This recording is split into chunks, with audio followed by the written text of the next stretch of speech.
I'm Alexandra, but everyone calls me Alex. I'm 38, a woman who has spent her adult life building a career, a reputation, and, as it turns out, a gilded cage for my own family. And now, they had just disowned me via text message, with the full expectation that I'd keep paying their bills. The irony was so sharp it felt like a physical blow, leaving me breathless in the sterile silence of my minimalist apartment. The text arrived on a Tuesday afternoon, a week before Christmas. My phone buzzed on the granite countertop, an innocuous vibration signaling the demolition of my world. It was from my mother, Carol, but I knew the words were a joint statement, a decree from her and my father, David. It read, "We need space. Please don't reach out to us anymore. This family needs time to heal without your constant drama." Drama, that word was their shield and their sword. For 15 years, any attempt I made to be seen as a person rather than a provider was dismissed as drama. It was the label they slapped on my concerns, my feelings, my exhaustion. It was the word they used to shut me down, to remind me of my role, the quiet, efficient, and endlessly flowing fountain of cash that kept their comfortable lives afloat. My family consists of my parents, my younger sister Isabella, and me. To an outsider, we looked normal. My father was a retired history teacher, my mother a former part-time librarian, living in the respectable suburban home I grew up in. My sister, Bella, was the artist, the free spirit. At 32, she was a delicate butterfly perpetually on the verge of taking flight, if only the conditions were absolutely perfect. The problem was, the conditions were always perfect for them because I made them so. When my father retired early, his pension wasn't quite enough. When my mother decided she'd rather garden than work, I understood. I was in my mid-20s, just starting to earn real money as a tech consultant. I stepped in with a small monthly contribution for the mortgage. It felt like the right thing to do. But small became a moving target. The contribution grew incrementally, so slowly I barely noticed. It became the mortgage payment, then the car insurance, then the utilities. When Bella graduated with an art history degree and decided a 9-to-5 would crush her soul, I started covering her car payments and phone bill, too. It was all under the banner of family support. We were a team, they said, except I was the only one pulling. The drama they accused me of always coincided with my attempts to gently apply the brakes. 5 years ago, my parents decided to join the local country club, an absurdly expensive venture. When my mother called to tell me the news, her voice was giddy. "It will be so good for your father's health, Alex. The golfing, the swimming," she'd chirped. I took a deep breath. "Mom, that's great, but how are you planning to afford the membership fees?" The silence was immediate and cold. "Well, I assumed you'd want to help," she said, her tone shifting from cheerful to wounded. "Don't you want us to be happy and healthy in our old age?" My reasonable question was framed as an attack on their happiness. I was creating drama. I ended up setting up another automatic payment to the country club, the digital transfer a monthly reminder of my weakness. Another time, the drama revolved around Bella. She needed a dedicated art studio and had found the perfect loft space, with rent higher than my own mortgage. I was already funding her apartment, car, and food. I suggested she could start smaller, maybe convert the guest bedroom at our parents' house. The fallout was spectacular. Bella cried for 2 days, accusing me of not believing in her talent. My father called, his voice heavy with disappointment. "Alexandra, your sister is a sensitive soul. She needs encouragement, not criticism. I thought you, of all people, would understand the importance of fostering a dream." I was the villain again, the pragmatic, unfeeling sister crushing the delicate artist. They didn't see the 16-hour days I was pulling, the vacations I never took, the social life that had dwindled to nothing. They only saw that the flow of money had been questioned, and that was an unforgivable sin. That was drama. I paid the first and last month's rent on the loft. The dynamic was set in stone. I was the chief financial officer of a family corporation in which I had no voting rights. My parents had curated a life of leisure they hadn't earned. Bella was free to pursue her whims without the burden of financial reality. and I was the ghost in the machine. So when that text arrived, it wasn't a shock. It was the culmination of years of this toxic arrangement. The healing they needed was a break from the one person who occasionally reminded them that their lifestyle was a fantasy funded by my labor. They wanted the comfort, the security, but they didn't want me. I stood there starry. NG at the message. The words swam before my eyes: constant drama, need to heal, don't reach out. Each phrase was a sharpened icicle aimed at my heart, but something was different. The usual wave of guilt didn't come. In its place, a strange and terrible clarity began to dawn. It was the cold, hard, and utterly liberating clarity of a final straw. They had finally, explicitly, stated the terms of our relationship. I was a transaction, and a transaction can be canceled. My fingers were surprisingly steady as I typed a simple, clean reply, devoid of the emotion they so detested. "Of course," I wrote, "I'll cancel my direct deposits first thing Monday morning." I hit send before I could second-guess myself. The little delivered notification appeared. There was no immediate reply, only silence. The calm before the storm I was about to unleash. And for the first time in a very long time, I didn't feel like the villain. I felt like a prisoner who had just found the key to her own cell. The weeks leading up to the fateful text had been a masterclass in my family's entitlement. Christmas was their favorite season, a pageant of prosperity where I was the unseen producer and financier. This year, my mother had decided our usual dinner wasn't grand enough. She'd found a venue, a historic inn with a private dining room called the Hearth Room, complete with a roaring fireplace and dedicated waitstaff. It was ridiculously opulent for 4 people, but the idea had taken root. "It will be a memory for us to cherish, Alex," she had explained a month prior, her voice oozing a practiced sweetness. A real, old-fashioned Christmas, just family together. Just family meant her, Dad, and Bella enjoying a fantasy. My presence was the price of admission they had to pay for the party. "It sounds lovely, Mom," ID said, already doing the math, "but it also sounds very expensive." "Oh, don't you worry about the little details," she'd waved away my concern.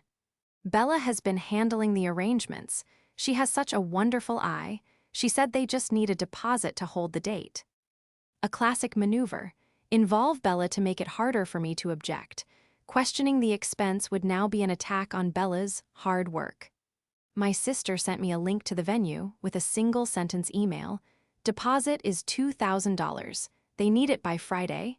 XOXO Bella." No please, no thank you. Just a demand. I transferred the money.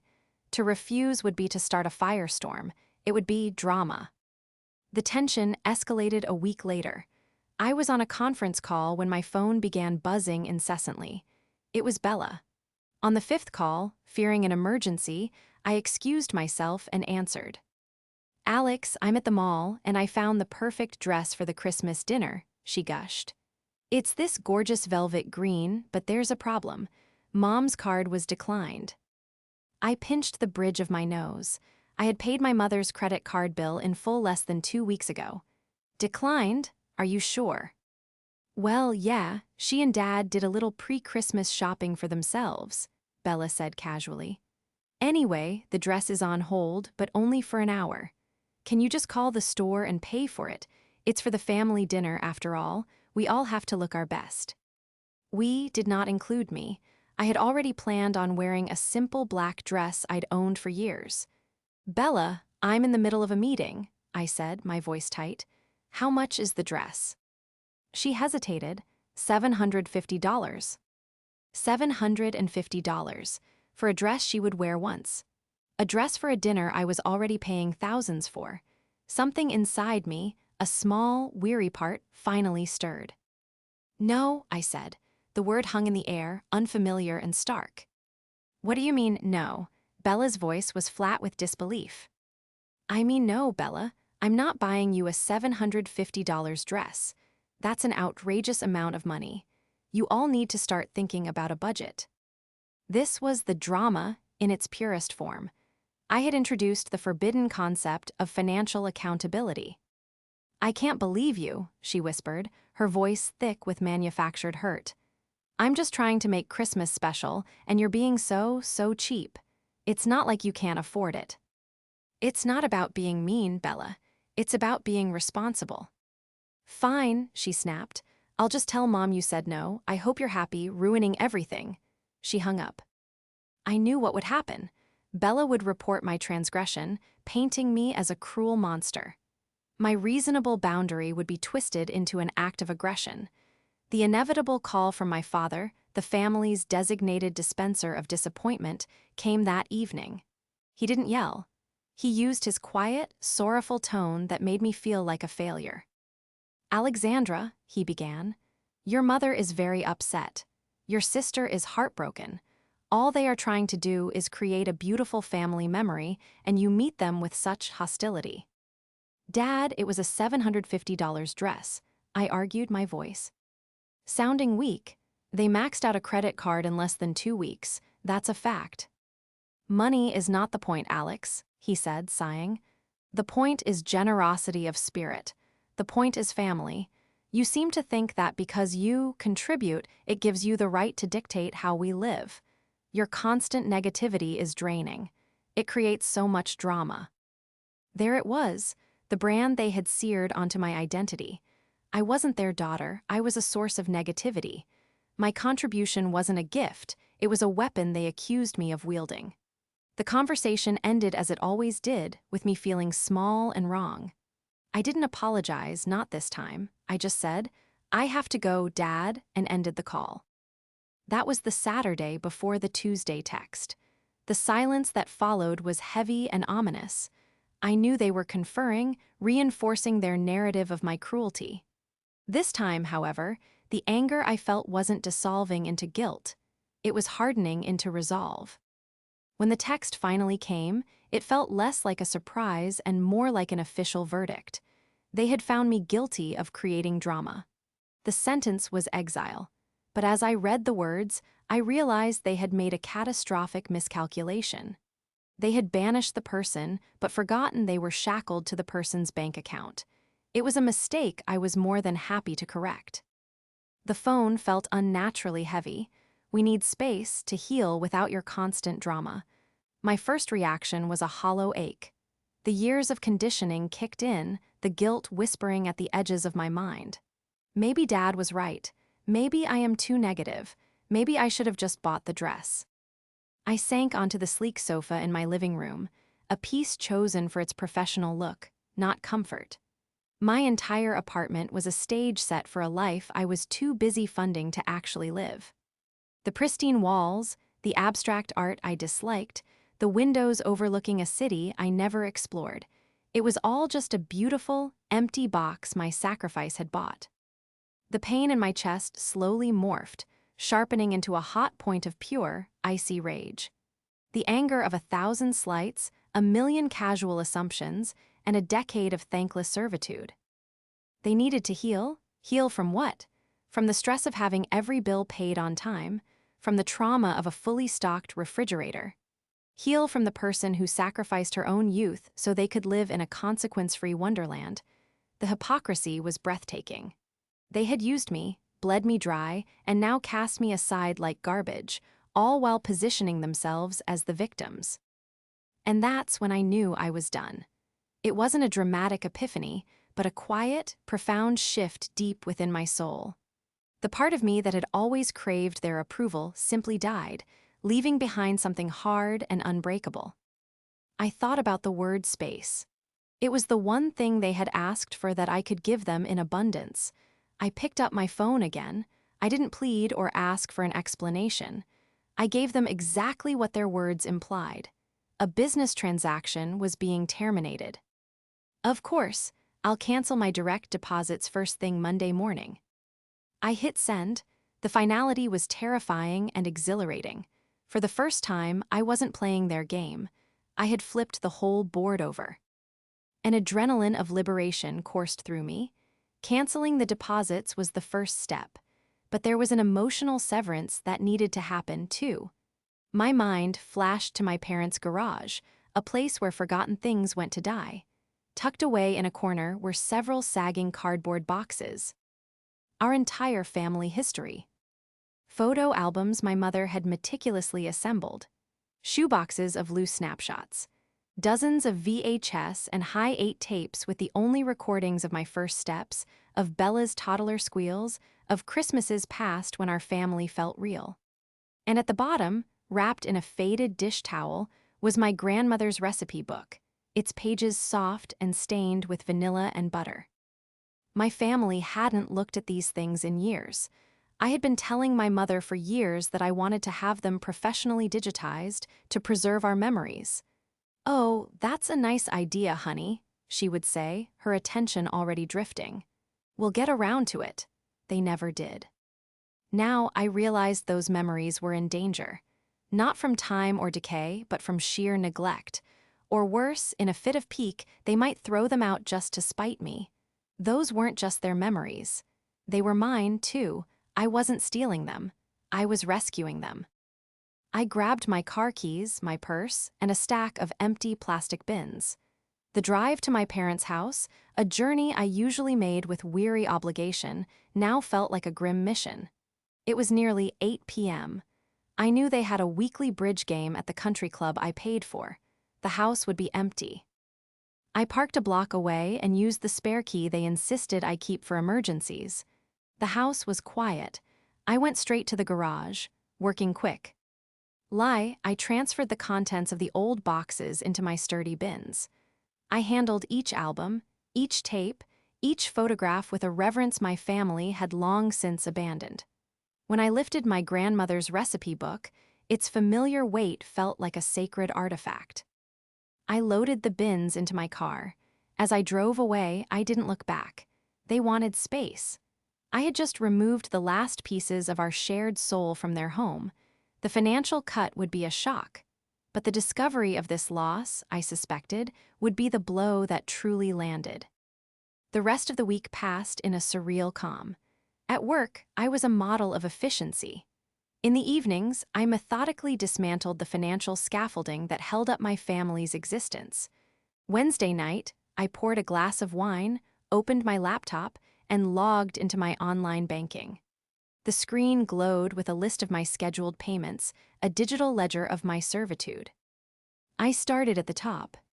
Recipient David and Carol last name. Amount $3,500. Monthly, mortgage and taxes, click. Are you sure? Confirm, gone. Recipient Oak Ridge Country Club. Amount $850. Monthly, cancel, confirm, gone. Recipient Capital Auto Finance. Amount $480. Monthly, Mom's SUV, cancel, confirm, gone. Recipient City Utilities. Varies monthly, cancel, confirm, gone. Visa Platinum, Amex Gold, full balance, monthly, cancel, confirm, gone. Then I got to Bella's section. Recipient Isabella last name. Amount $1,500. Monthly, her artistic stipend. Cancel, confirm, gone. Recipient Loft Property Management. Amount $2,200. Monthly, her precious studio. Cancel, confirm, gone. The family phone plan was last. I didn't cancel it. Instead, I initiated a transfer of liability. I would keep my own number and release the other 3 lines. They were free to start their own plan with their own credit. The final payment on the list was for the hearthroom inn. My initial $2,000 deposit was non-refundable, a small price to pay for freedom. I canceled the final $4,000 payment. Confirm, gone. When I was finished, the page of scheduled payments was nearly empty, save for my own bills. It looked so clean. It looked like my life. I closed the laptop. The knot of anxiety that had lived in my stomach for 15 years was gone. The silence was profound. The first tremor arrived at 3:17 a.m. on Friday. A notification from my bank, payment declined. A scheduled payment of $4,000 to the hearthroom inn could not be processed due to cancellation. I smiled in the darkness. The venue must have tried to process the payment early. The perfect Christmas dinner had just evaporated. I fell into the most peaceful sleep I'd had in years. I woke around 8 a.m. to my phone vibrating violently. 21 missed calls from Bella.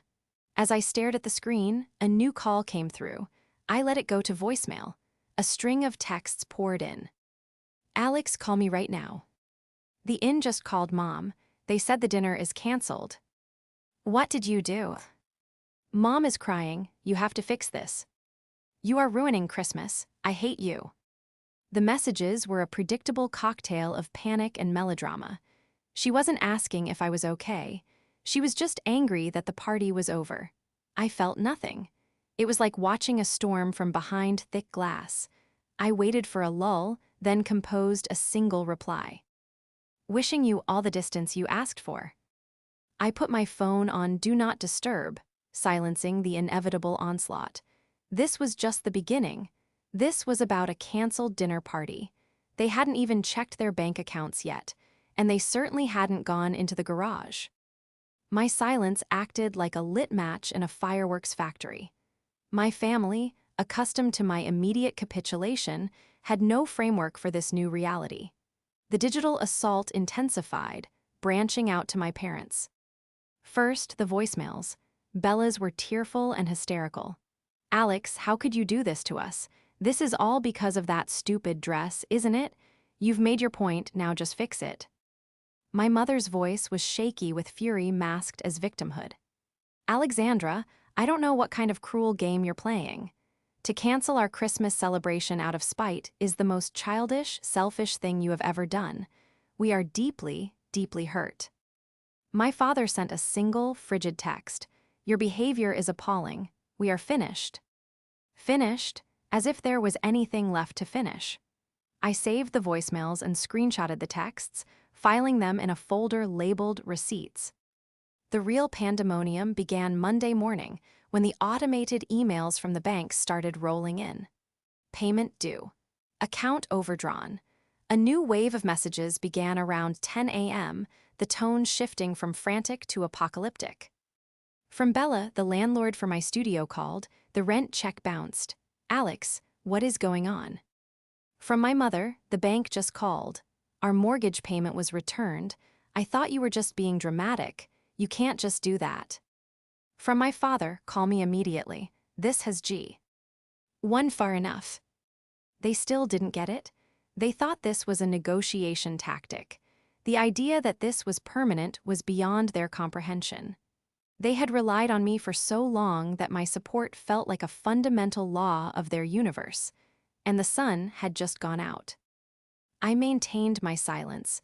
I went to work. I lived my life. The breaking point came on Christmas Eve. I received a call from an unknown number. It was my Aunt Carol, my father's sister. Hi, Aunt Carol, I said, my guard up. Honey, your dad called me. He's a wreck. They told me what's been going on. And what did they tell you? I asked calmly. They said you had a disagreement and that you've cut them off completely. They're losing the house, Alex. Bella is being evicted. Honey, this is your family. You can't just abandon them. I didn't abandon them, I replied truthfully. They asked me to leave. They told me not to contact them. I am simply respecting their wishes. There was a pause. Well, yes, but they didn't mean it like that, she stammered. They were just upset. About the Christmas dinner I was paying for, the one they felt entitled to while telling me they didn't want me around. Aunt Carol, this has been going on for 15 years. I am done. But Alex, what they're most upset about now, they said you came into their house. They said you took things. My blood ran cold, so they had noticed. They went to get out some old decorations, she continued, her voice a whisper. And they saw the empty space. All the photo albums, the old home movies, your grandmother's recipes, Alex, they're all gone. Your mother is inconsolable. She thinks you've destroyed them. Destroyed them. The accusation was so vile, so far from the truth, I couldn't even be angry. They neglected those memories for a decade, but the moment they were gone, they became priceless artifacts I had maliciously stolen. I didn't destroy them, I said, my voice hard as steel.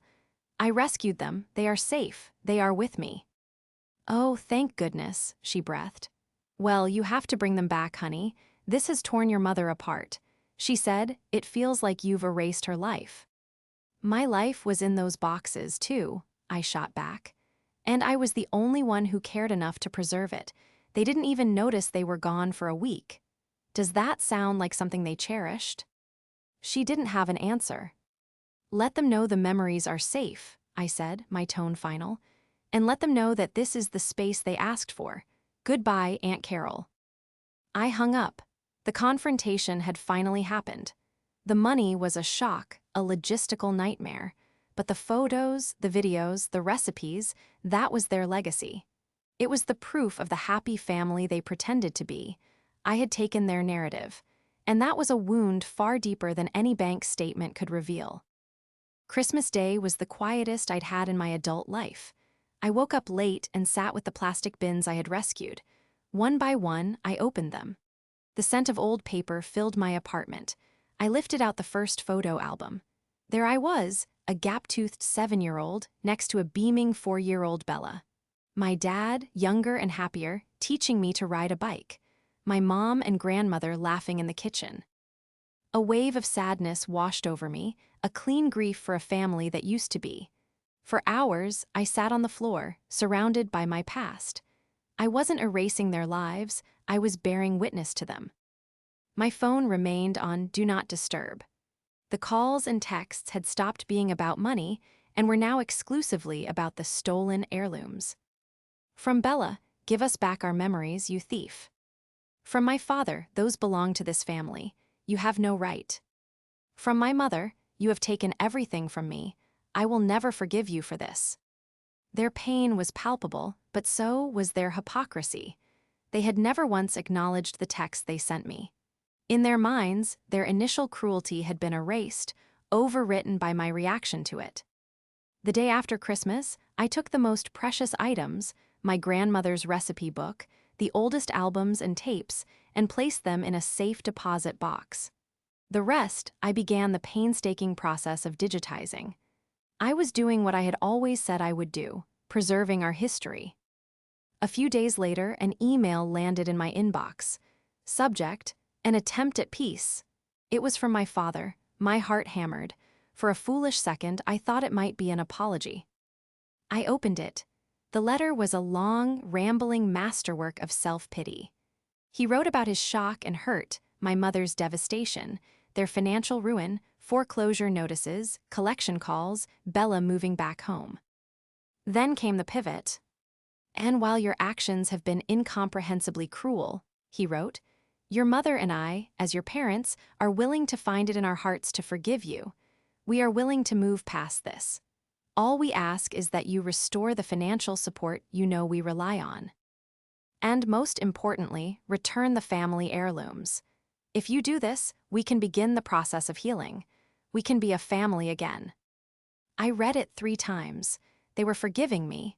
They were willing to move past my reaction to their cruelty as if it were the original sin. There was not one word of apology, not 1 ounce of accountability. It was the most clarifying document I had ever read. Any lingering doubt, any wisp of guilt, vanished in the face of such staggering arrogance. They hadn't learned a thing. The fallout wasn't just contained to them. My Aunt Carol called again. Alex, your father said he sent you an email extending an olive branch. He said you haven't responded. I read it, I said. It wasn't an olive branch, Aunt Carol. It was a demand letter disguised as a pardon. Does that sound reasonable to you? She was quiet. No, she admitted softly. No, it doesn't. The conversation solidified my resolve. I was no longer just reacting. I was building a new life. I spent New Year's Eve with friends from work. I started looking for a new apartment, one that felt like a home, not a showroom. The peace I felt was immense. It was the peace of a battle finally over. I had lost a family, but I had gained myself. 2 weeks into January, the frantic messages had dwindled to a sullen silence. According to my aunt, my parents were trying to sell the house, and Bella was apparently looking for a real job. I knew, however, that for there to be any true resolution for me, I needed to have the final word. Not of anger, but of truth. I sat down and wrote a formal letter, printed on high-quality paper. To David, Carol, and Isabella. I didn't use Mom, Dad, or Bella. This was a letter between 4 adults. I am writing this not to argue, but to state the facts of our situation, as they have been conspicuously absent from your communications. You have accused me of cruelty, theft, and ruining your lives.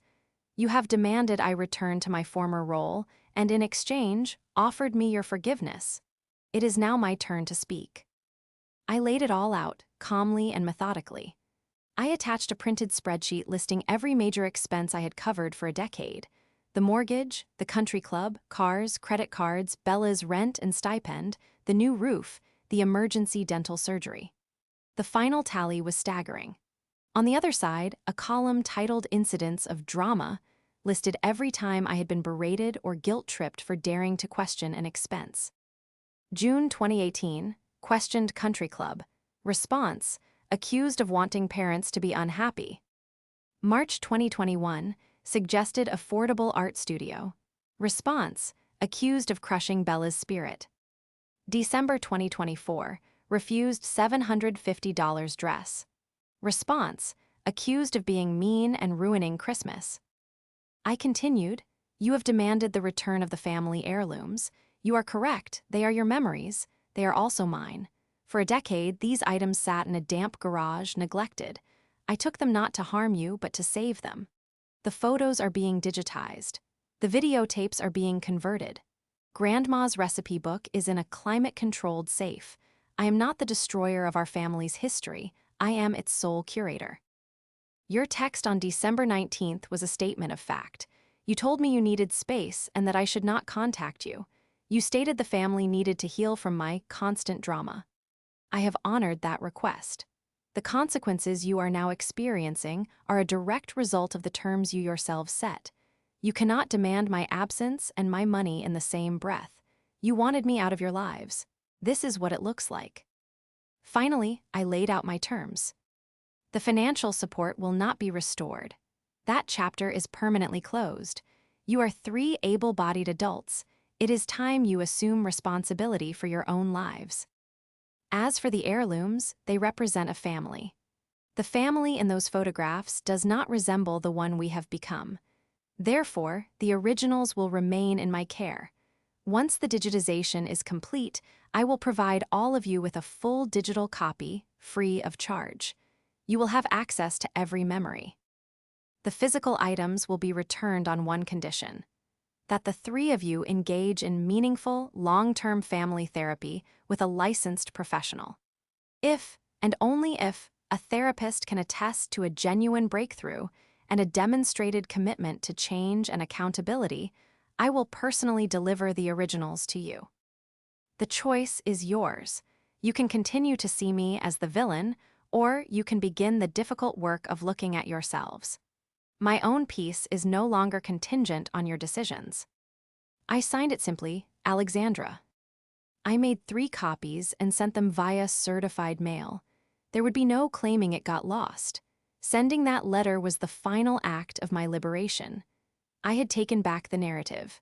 I had laid out a path to a potential, healthier future, but placed the responsibility of walking that path onto them.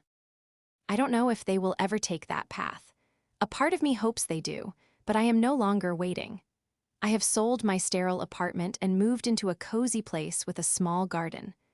I am reconnecting with friends, traveling, and building a life that is truly my own, funded by my work, for my own happiness. My family wanted space to heal. I gave it to them. And in that space, I finally found the room to heal myself.